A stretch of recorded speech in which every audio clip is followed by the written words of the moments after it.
Good evening, everybody. How's it going? It's me, Comic Crack, and it's Sunday night, and it's the weekly wrap. So this afternoon, we were over on Damien's channel and had our afternoon chat, me, Damien, and Rasa. Gore Vidal joined us for a little bit. He was having quite a bit of internet issues, though, so unfortunately, he couldn't stick around. Which is too bad. I was looking forward to having Gore on. It's always great to sit and chat with him and hear him talk about some books that he's been reading. So hopefully in the future we can get that sorted out. And again, just to throw it out there, if anybody ever wants to join us, please let us know. Get in touch with us. Obviously, it should go without saying that if we know you and you're a regular kind of hanger outer in the chats, you're going to kind of bump to the top of the list. If you're just some random burgle head out there who just wants to get on, probably the answer is going to be no. So just kind of keep that in mind. But that said, though, we are always open to having people on and sitting and chatting with us. So I didn't read a ton of books today, or this week rather. My reading piles are getting a little fucking bonkers.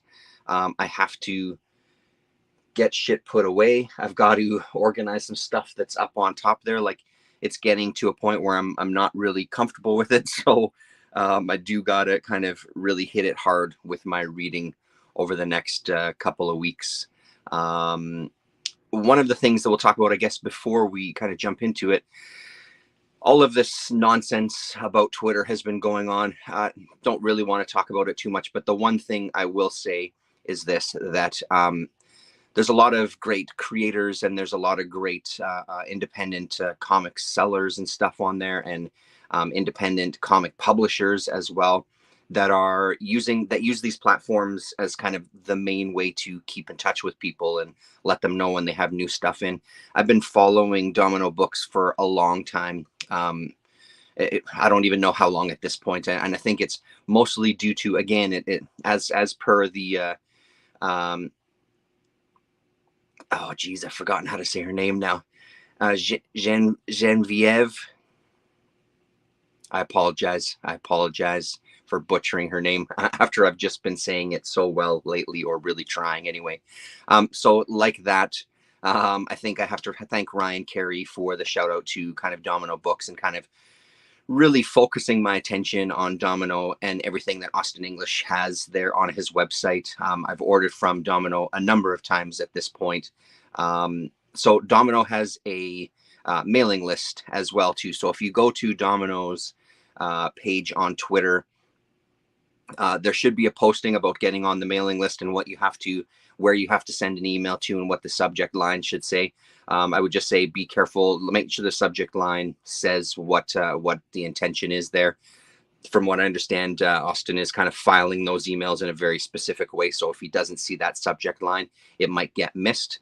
The first newsletter just came out today with kind of a heads up on a couple of new things that he has for sale at the shop there, the online shop. So it doesn't seem like Twitter's going away. Let's be honest. There's going to be some form of social media out there. But I think that the one worry that a lot of people have is they've put a lot of time and energy into a platform like Twitter, for an example, where they've really built up a fan base. And that's all of these things are one less barrier. Hello, Genevieve. Thank you very much, Sean. How are you?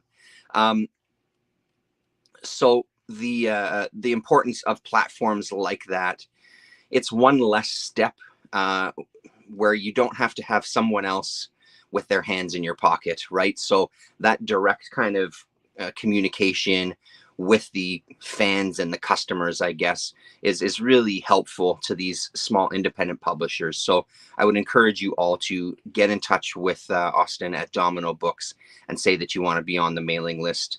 Even if you're not on Twitter yourself, just get in touch and look to get on that mailing list. He always has some incredible stuff on offer.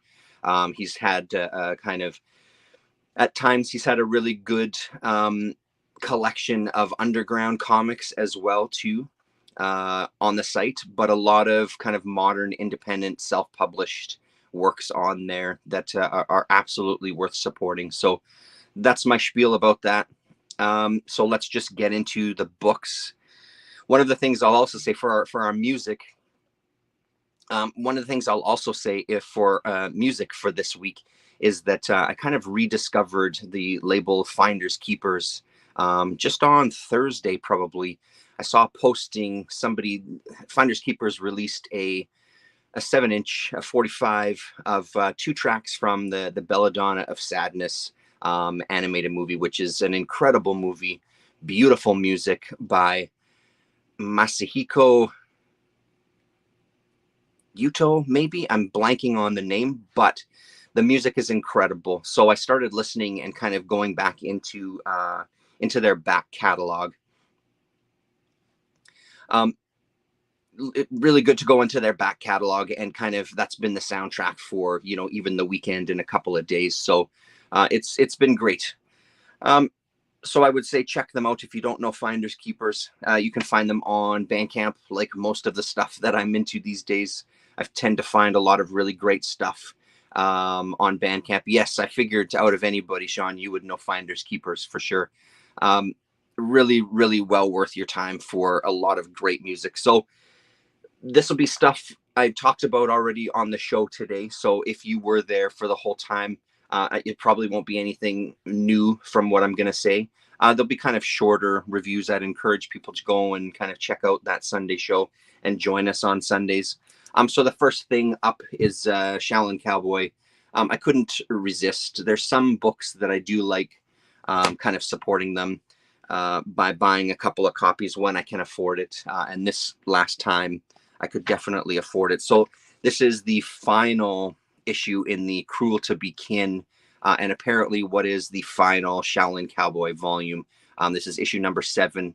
His first volume was 7 issues. The next 2 volumes, I think, were 4 issues each. And now he's ending with a 7 issue volume here. And it's stellar. It starts on the inside front cover and goes all the way to the inside back cover.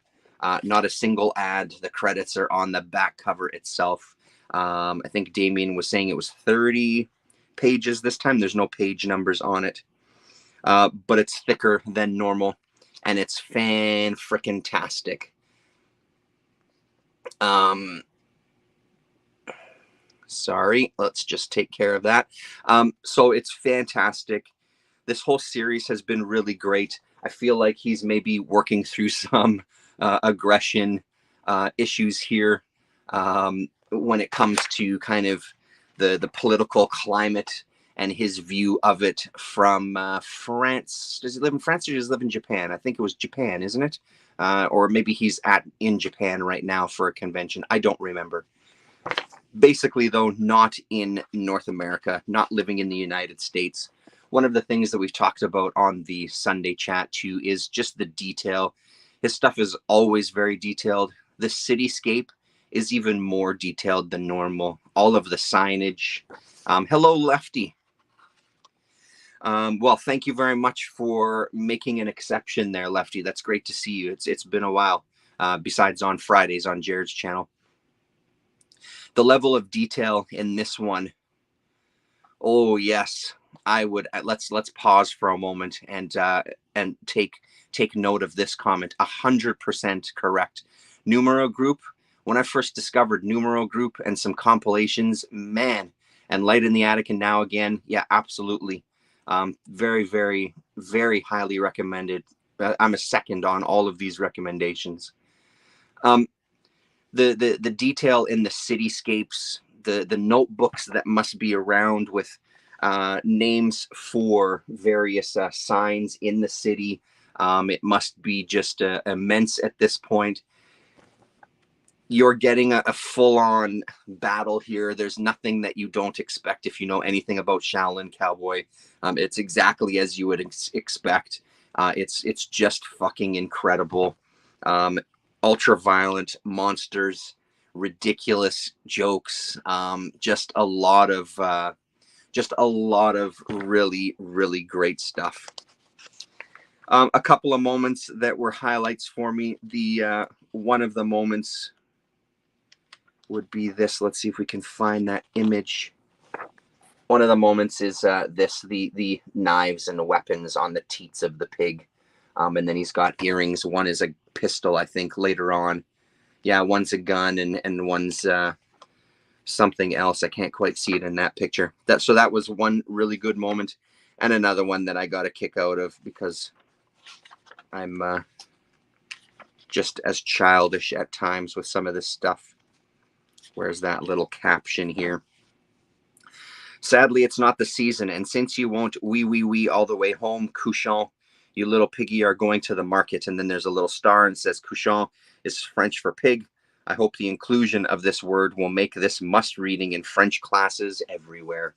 I love that. I laughed out loud at that. That's just really ridiculous. So a fun series. It's been so great. I would love to see Darrow work with a writer next time out. As much as I love this stuff, I would love to see him do a series with somebody to explore that again. I would like to see his art with something that's a little more story focused. Not that I need that because this is really satisfying, but I would like to see him go with that stuff again and work with somebody potentially. Or help take it up the mantle himself and write himself something different. But he definitely left this open, as much as he says that this is going to be the last thing. It doesn't feel like it actually will. Dark Horse is re-releasing trade paperbacks on Hard Boiled and Big Boy and Rusty the Robot. Oh, excellent. That's great. So that's Shaolin Cowboy. And then some library books that I managed to grab. So I've been looking on the Winnipeg Library website and just kind of searching for a bunch of authors and just seeing what they have, following some threads, that sort of thing, the usual when I hunt online, and ended up kind of putting on hold a whole bunch of books, and ended up on Thursday and Friday. Thursday picking up about 6 or 7 books, and then Friday picking up another 3. So I may have gone slightly overboard. So I managed to fire through a few of them already that will then go back. There's one that's gone back already. It was a hard case crime book, Gamma something or other. I do not have it to talk about because I didn't even finish it. That's how bad it was. It's very, very rare for me not to finish a book, even if it's a book that I'm not really enjoying. It's the same with movies. It's the same with TV shows, or at least episodes anyway. I do try my best to kind of work my way through it. This Gamma, whatever the hell it was, I ended up kind of putting it down and coming back to it about 2 or 3 times. And I just couldn't make it. I made it halfway through and it felt pointless to read it. So a bit of a disappointment because the art style wasn't too bad. There just wasn't much there story-wise. There was nothing that was kind of drawing me into it. Hard case crime stuff is really hit and miss, especially their comics. The books, you can get a sense of that kind of pulpy crime stuff, and I can kind of flow with it no matter what it is. But the comics I've found have really been hit and miss. There's been some that I've really enjoyed, especially early days. Like I think it was called Peep Show, potentially, or can't remember, but there's been a couple that I've enjoyed. None of them have been mind-blowing. And then you get to the other extreme with things like Gun Honey, and we all know how I feel about that one. So it is a bit of a tougher company when it comes to their comics output. But it was nice to see them kind of start getting into some potential manga, but it just didn't work for me. So that's long gone, back at the library. What I did read that I did want to hold on to talk, Dash Shaw. That's a name that I know very well. I've heard the name many times. This is the first thing that I've actually read from Dash, and I'll be back to read some more. So a shout out to Chaos and Comics, Chris, for talking about one of the Dash Shaw books as part of his 500 comic goal on Twitter.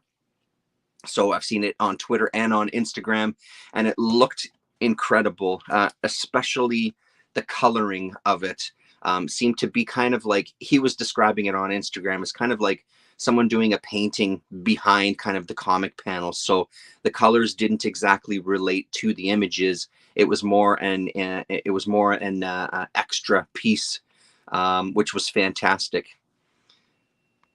Don't read the Shaolin Cowboy. This highly detailed drawing seems to lose some of its impact with the colors. Yeah, the color especially, and I think that's something that all of us have talked about. Uh, I would second that one as well. Highly recommended. That's the thing that Rasa and Damien and I have talked about as well. It feels like, again, I really need to do it. I still haven't done it yet. Bring out that first Shaolin Cowboy series and look at the coloring compared to what this is. My memory is that while, yes, there was a bunch of browns and stuff, I feel like there was more colors in those early ones.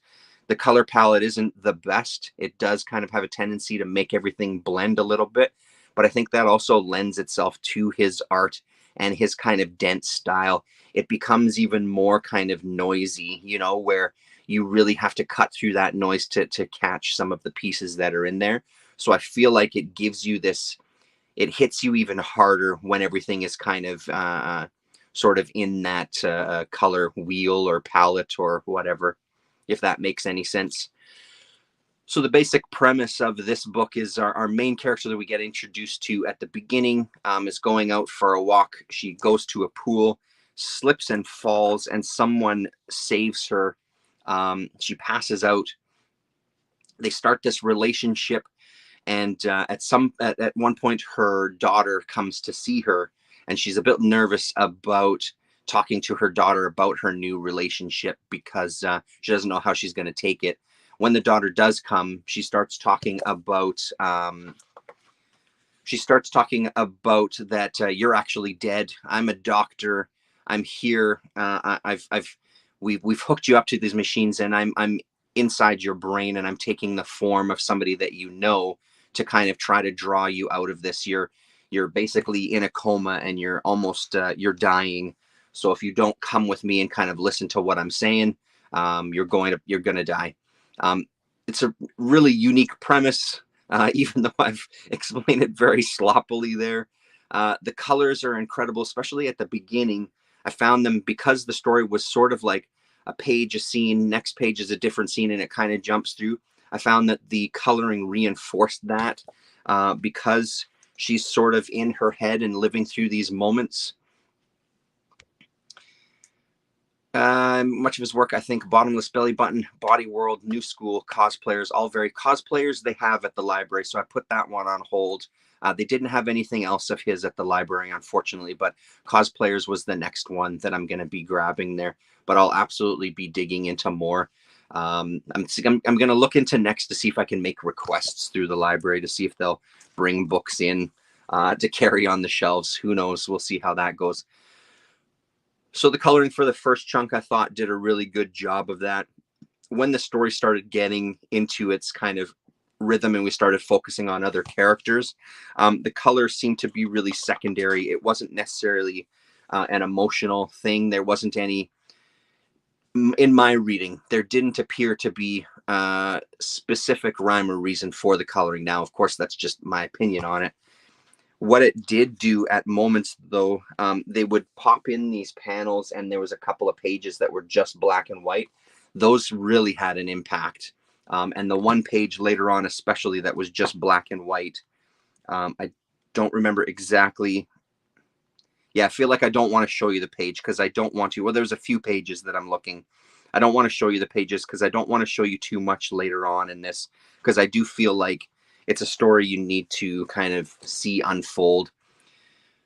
When these kind of pages came up, though, in this black and white, it really kind of stopped you in your tracks or a little bit and really focused on what was going on, and really kind of, there were very pointed moments. So this was really good. This is kind of like, I was talking about it this afternoon, my trilogy of death comics, not done on purpose. It just so happened that the three things I'm going to talk about tonight all had death involved in them somehow. So that's Doctors from Dashaw, just a thin book. I missed a chance to say it this afternoon there, Sean, but you were talking about kind of like what people call the deadline. I think you put it in quotes, that kind of one thickness line, and it really does give it a unique feel. I mean, the go-to that I'm sure he's probably sick of hearing, and lots of people are sick, like instruction type manuals. You know, you think of like the how to escape the plane if anything happens that's in the front of the seat there. You get that kind of sense from it. I really like it. I think it looks really good. I wasn't kind of sold right off the hop, but it also didn't take me very long to kind of get into that and start to enjoy it because of panels like this and just the way he positions figures in the panels. I think is really nice. So yeah, it was a good. I'm glad I gave him a try. And then some may be out of print. Yes, probably, but worth searching for. His color approach is telling a contrapuntal story along with the sequential art proper. So telling a different story along with the sequential art proper. So the main story of the actual sequential art, and then the color telling a different kind of story or adding something different to it, I believe is what you're saying there, Sean. So Geneviève Castre, this is, yeah, oh, he's referred to it. Okay. I thought it was something that most people have referred to, and he wasn't a fan of that. Inarticulate but utilitarian line. Yes. So Geneviève Castre, really into, I promise I won't rave about her every single video, but I will be raving about her for a little while as I work my way through that tome of a book. So this one I had read, I'm blanking on the name of it. A couple of weeks ago, I took a chance on her book that was called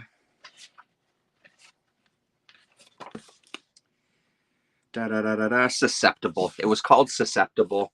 It's included in this tome. I'll show off this big beast of a book here. Again, beautiful, 500 pages. It's in here included with some extras, some stuff that didn't make it to the final story. There's a bunch of early work and everything. So this one, at the time when I got this, when I kind of picked it up from the library online, I didn't know anything about this at all. I didn't know anything about her as an artist, period, at that time. I just read the one thing. I hadn't done any research into her career. I just saw another title with her name on it and gave it a shot. So I was a little puzzled when I was met with what looked like a child's board book. And I thought, okay, well, maybe this is somebody that straddles that line of working in comics and working in kind of illustrated books for children. So I sat, me and my daughter read this together, and there was definitely this sense of somebody that was sick, spending some time with her daughter, and it's beautiful illustrations, which I've come to expect even right off the hop. So this is the last work that she did before she died, and she died actually during the making of it. So it's just kind of her relationship with her daughter, and it's told from her daughter's point of view. When I come back from an adventure in the woods with Papa, I come and tell her everything. Mama can't join us because of the bubble. She would really like to come and play with us, so I draw with her. It brings her great joy. So just about spending this time with her mother. Really, really nice. My daughter was taken by it as well, too. And then at the end, Phil Elverum says, in her final weeks alive, Geneviève clung to finishing this book for our daughter with intense focus and devotion. I think she was trying to cast a spell to draw herself into survival. She didn't get to finish it. So she didn't have an opportunity to finish it. There was some coloring that wasn't done.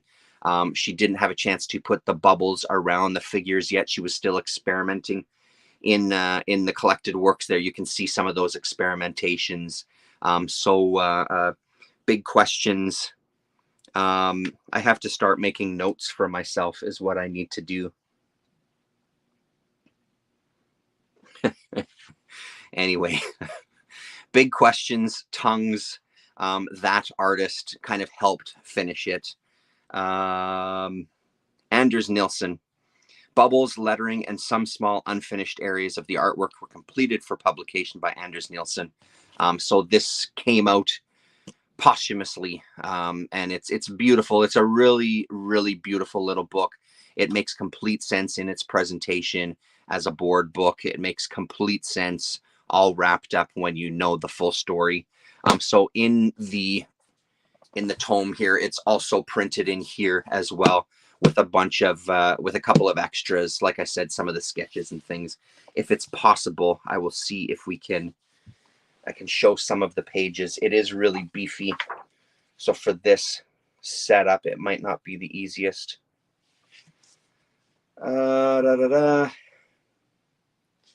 Page 502, so right near the end. So here we go. Let's try. Wish me luck, everybody. So there we go. There you can see some of the preliminary sketches and the layout for the story there as well. They also give you kind of what the book was and a little bit of information about it. Again, like, the presentation in this book is really incredible. And then we get the layout for each of the pages, the rough sketches for the entire story there, which is really nice as well. And then some more, the original art for the front cover that then gets adapted by Anders Nilsson.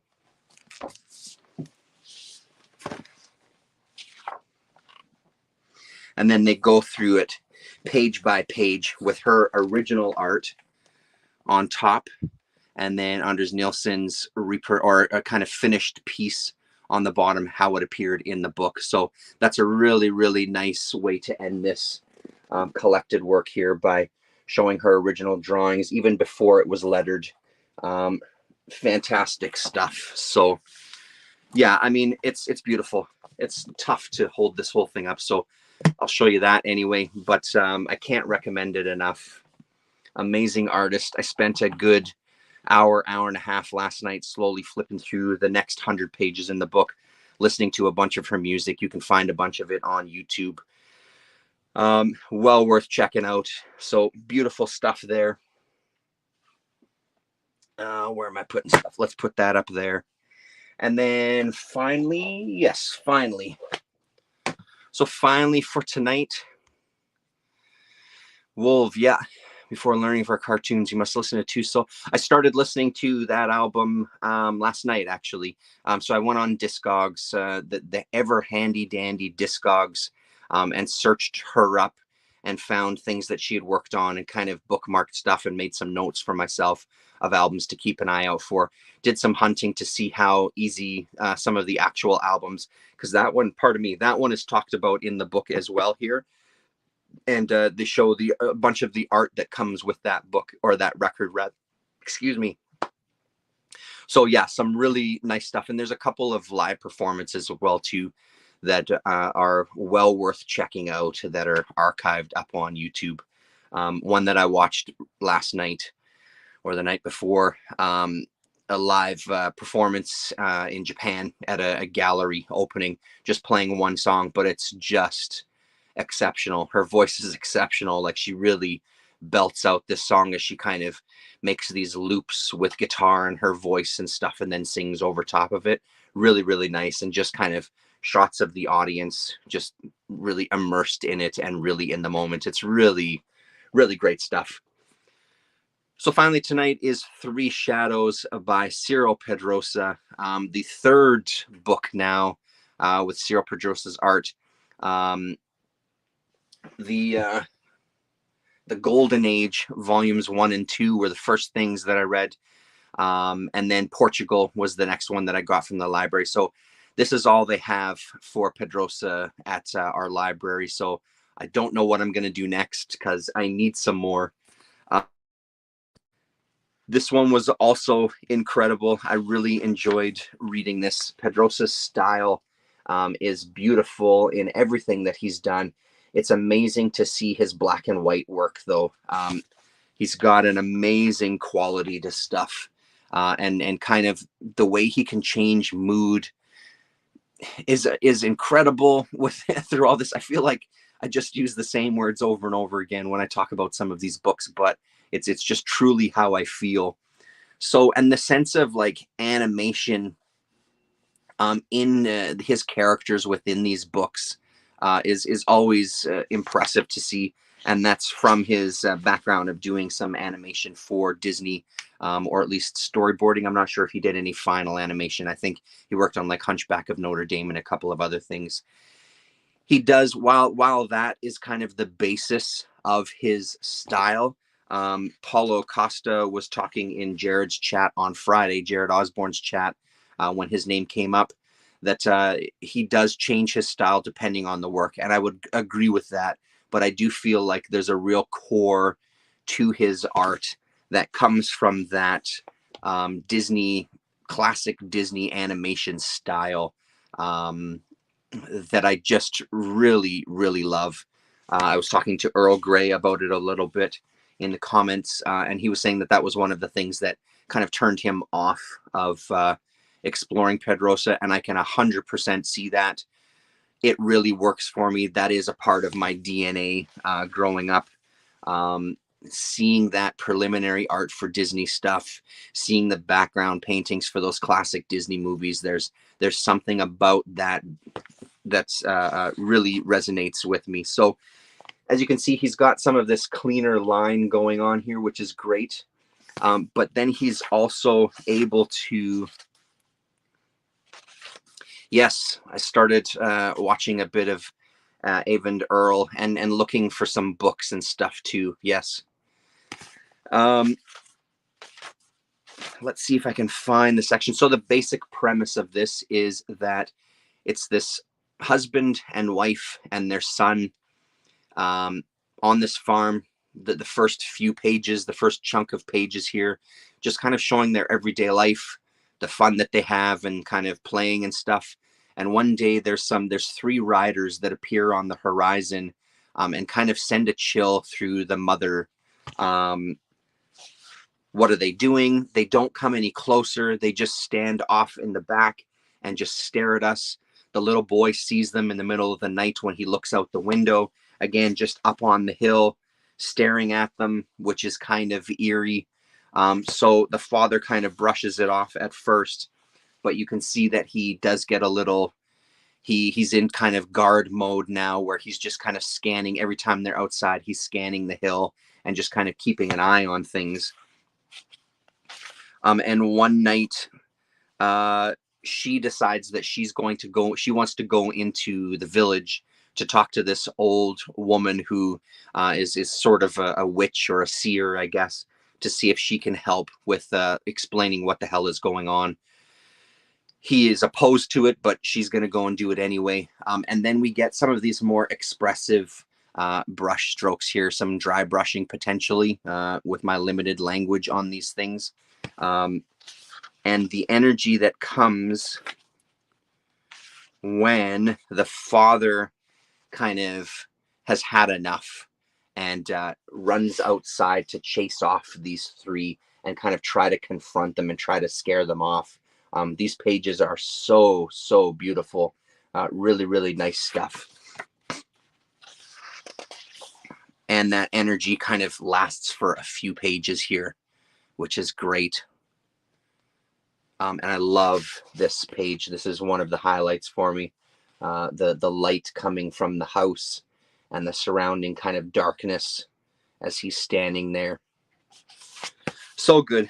So, and that's 47 pages in out of 250 something page book, 268 pages. So 47 pages into it. That's kind of the stuff that's happening there. The mother goes and sees the old woman and kind of gets the bad news that there's nothing that you can do. Your son is going to die. So she kind of comes to terms with it. And the rest of the story is told the father and son spending time together, and the father trying to come to terms with this as well, which he refuses to for quite a long time. and just kind of everything that happens there. I won't show you anything past that. I'll just kind of leave you at this page. This is he's woken up the next day and she's gone, and there's a note saying, "I've gone into the village to see this old woman, to talk to her. I know you don't agree with it. I'll be back in a couple of days," kind of thing. So it's I thought it was a really, really well told story. Um, yeah, I mean, it's sad as all shit, but there's some really beautiful moments.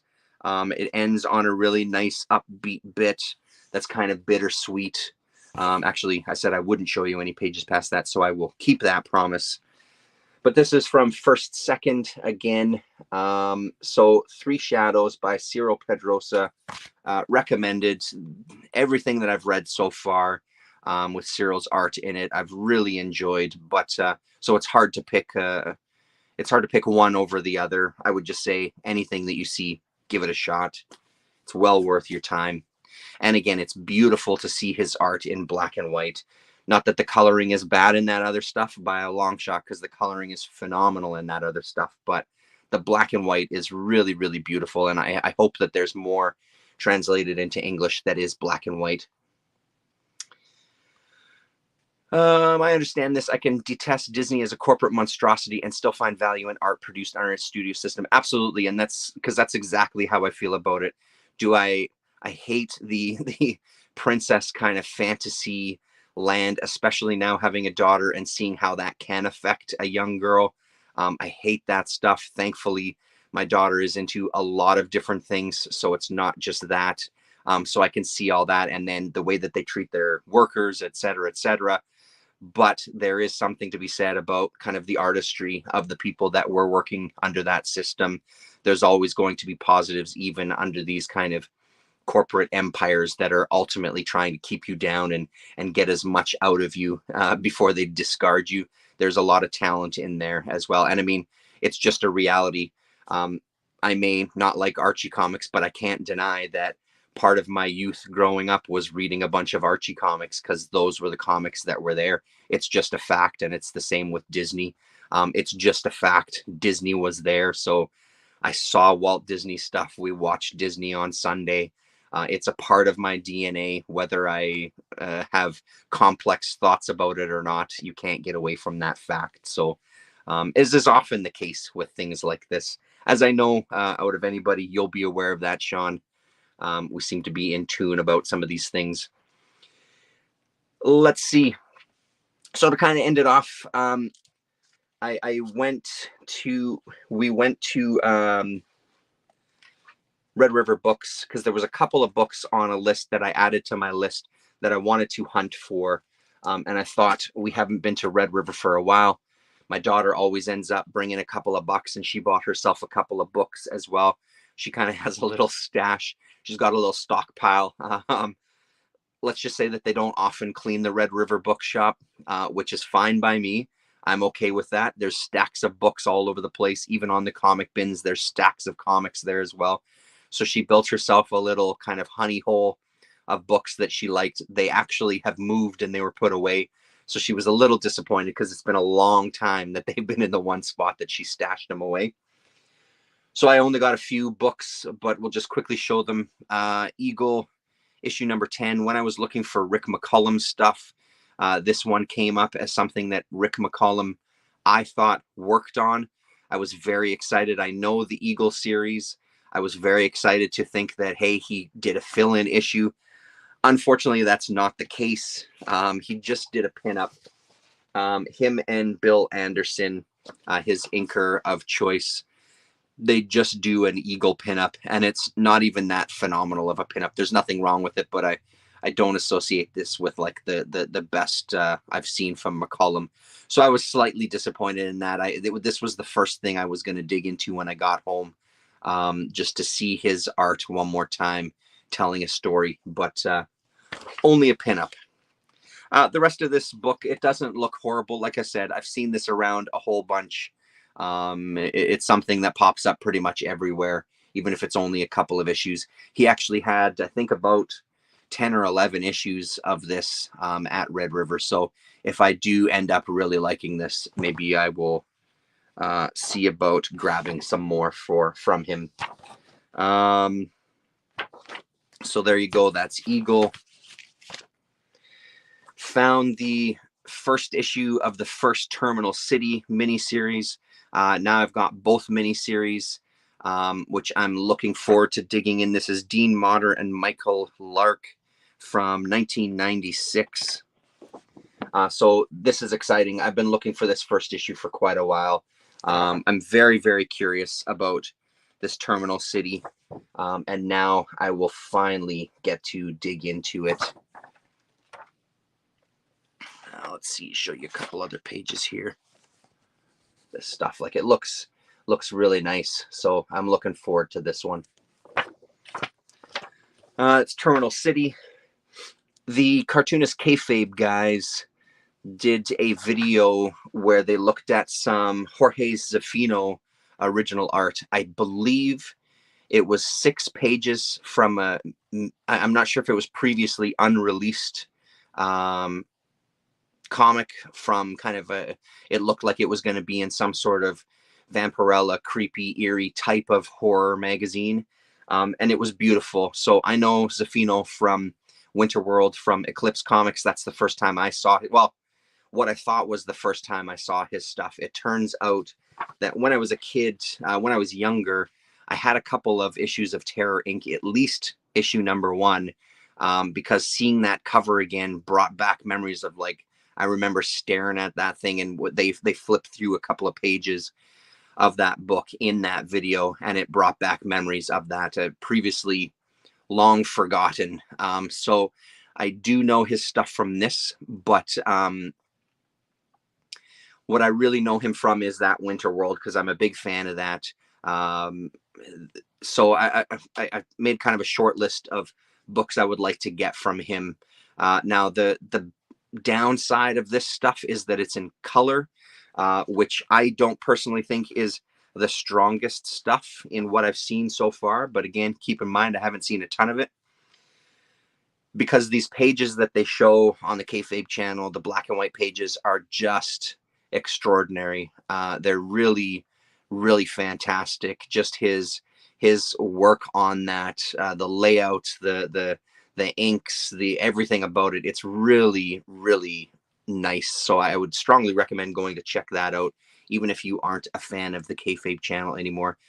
The other one that they talked about, and this afternoon a few of you were talking about, this 7 block as well too. So this is the Epic Comics one. It's in color. IDW released this as well, and they released a black and white version. Unfortunately, I didn't see the IDW. I did see 2 copies of this one out there today, but not the IDW one. So I'm still on the hunt for that. And I think IDW, what they were saying in that video was that maybe IDW did a re-release of Winterworld as well in black and white, which is something that I'd be absolutely interested in seeing. So either way, this is great stuff to look. Very influential but easily overlooked artist. Yeah. And they showed some Punisher stuff. They showed some Nom. I don't think, maybe they talked about the Nom covers. They didn't show any, but so he's been around. He did some stuff, even though it wasn't a huge body of work before he died. But I'm glad that I found these couple of things. Really looking forward to checking out those. I'll show you. I don't think I showed you anything from the interior of Terror Inc. This is issue number 5. I think there was 10 or 12 issues of this. And the added bonus for me, oh, I haven't read the latest issue there yet, Lefty. I just picked it up the other day, Nice House on the Lake. The other bonus for me in this Terror Inc. is there's a cameo of some sort from Doctor Strange. So I don't know how much of a part he plays in this whole series, but he is here for a little bit. So Zafino's Doctor Strange there, pretty great. So that looks good. Book 11. Oh, is it 11 or 12? The next issue is the end, isn't it there, Lefty? So I'm very curious. I'm gonna try to be reading this one tonight. It's on the pile to read tonight. this and Human Target before I go to bed tonight, I think. So I'm curious to see what's going to happen. And then the final thing I grabbed was the first 5 issues of a 6-issue series called Screamer. I'm going to blank on the channel's name, and I apologize. Colin will probably be watching this in the future. He can put that in the comments section, but it's somebody that he turned me on to, and he just put out, he's got just 2 videos. The first is a half hour of him looking at some comics that he recently bought. The second video is that full thing. I guess he only edited the first half an hour and released that, but then figured, screw it, I'm just going to put out the full 90 minutes. So I watched that whole thing and ended up adding a few things to my lists, and this was one of them. It looked pretty interesting. I do like Peter Milligan. This screams 90s. So yeah, Peter Milligan, Brett Ewins, and Steve Dillon. But this just screams 90s here. So I'm looking forward to seeing what this is about. The art was intriguing. I'm kind of indifferent to the coloring. I don't feel strongly about it in either direction. But it looked intriguing. I know that I've seen this title before. There's our browns and a bit of red again. So yeah, we'll see how that looks. Or we'll see how that is anyway. The color can muddy the brushwork, yes, but some works, as in 7 block. I think it's not so bad. Okay, that's good to know. There's a new Doctor Strange series coming out. Yeah, it comes out this Wednesday. The Trad Moore Doctor Strange miniseries, which I can't fucking wait for. It's going to be one of those rare occasions where I'm going to have to get to the comic shop on Wednesday to make sure that I get a copy or 2 of that book. I am so excited about that book. I am so looking forward to it. I love Trad Moore. I think he's a phenomenal artist. I have a bunch of the Silver Surfer Black in single issues, and I had to buy this as well too. Pardon me. I hope they do the same treatment with the Doctor Strange book once it's done that they've done with this. I'll take that comment down there because I cannot wait for that book. It's going to be another one where I may double dip and pick up a couple of the different covers because, like, look at this shit. The guy's amazing. He's really great. I thought Silver Surfer was really prime real estate for him to flex. But Doctor Strange is going to be next level shit, I think. If you've seen the covers, you kind of know what to expect, and I just can't wait for it. I look forward to it as well. It's a rare occasion for me to buy new Marvel. Yeah, absolutely. I buy artists 10 times over writers. Yeah, I mean, I'm definitely more of an artist follower as well. No doubt about it. If there is a writer, you know, like the Brubaker Phillips team, I will follow. But yes, art over writing any day. Ditko, I mean, you can't argue with Ditko. It's just, it set all the groundwork for Doctor Strange. But I love any artist that I know is going to take it to the next level with stuff like that. Most of my last year of Marvel is honestly Peach Momoko and Mike Allred. That makes sense to me. Peach really made an impact doing the covers and doing a couple of the stories that she did. She almost got me to pick up a fucking X-Men book, for Christ's sake. I didn't, but I was seriously tempted when I saw that it was her attached to that book, whatever it's called, Demon Days, I think. Isn't that what it was called? Demon Days? I was very tempted to pick it up. Didn't end up going through with it, but that is it. That's officially it. Cut, print it. Thanks very much, everybody. That was much longer than I thought I was going to go. Sean, it was great to see you. Lefty Blues, always good to see you. Thank you for breaking your Sunday no connection with the internet rule for us and hanging out. That was fantastic. Yeah, and I've heard the same thing. The Demon Days stuff is excellent, and it also came out in one of those same size as the bigger one. He would do a Shade the Changing Man pre-vertical. Oh, abso-fucking-lutely. No doubt. Right on. Okay, everybody. Signing off. We'll see you next week.